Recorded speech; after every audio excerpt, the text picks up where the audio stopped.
Hi there, this is David and welcome to my review of the Final Fantasy III Pixel Remaster released for the PC.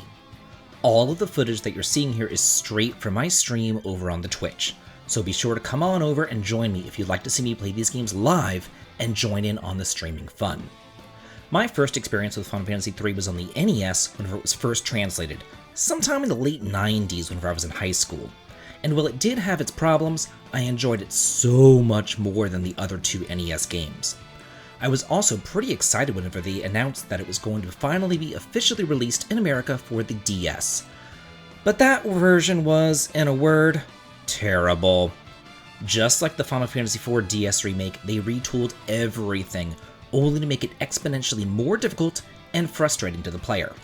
I don't play games to have a hard time and get angry. I play them to relax and have fun.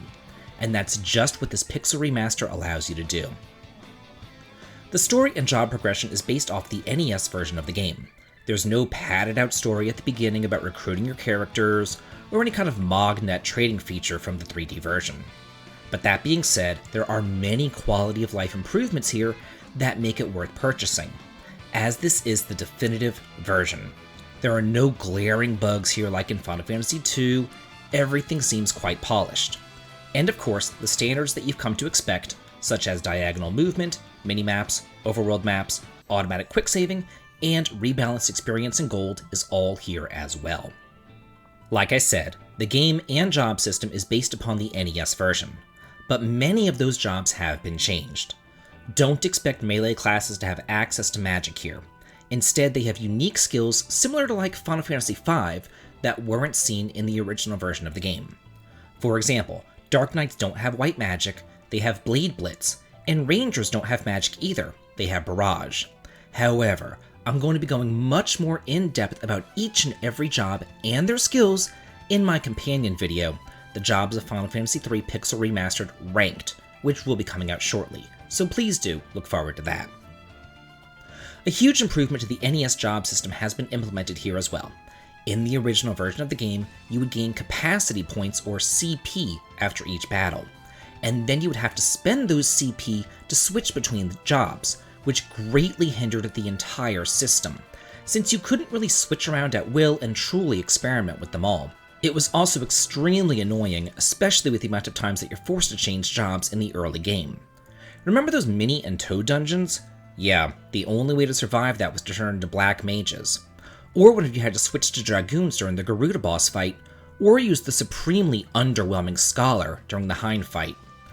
Unfortunately, all of those annoying dungeons and boss fights are kept in here, but you're not penalized for switching jobs like you used to be. Another marked improvement is that the jobs have been rebalanced so that all of them are feasible for the long term. I mean, Ninja and Sage do still reign supreme, but Thief, Scholar, and Viking aren't total dead weights anymore at least. In fact, the Thief and the Viking are some of the best classes around now due to the retooling and new skills. And you'd better be thankful for those new skills and rebalancing, because unlike the Final Fantasy I Pixel Remaster, this one is hard. I got game overs relatively frequently, and I had to have a pretty lengthy grind session towards the end of the game too. Well, maybe hard isn't the right word to describe it. The game's not easy, it's just right.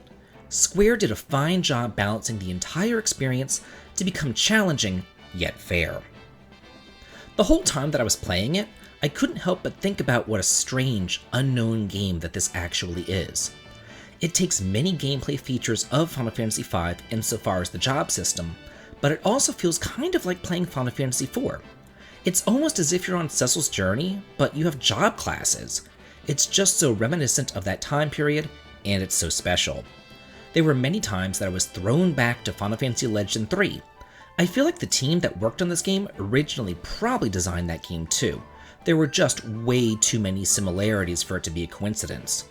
From the guest party members, the floating continent, to the underwater portions, the entire game felt like seeing an old friend and going back in time to middle school. I thoroughly enjoyed the entire experience. The music is absolutely rockin'.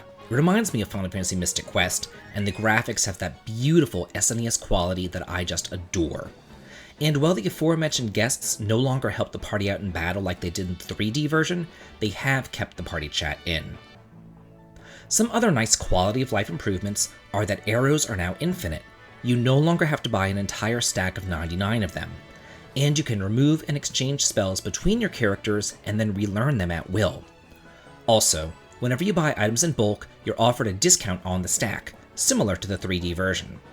Secret passages are easily marked and even indicated on the map when you stand in them.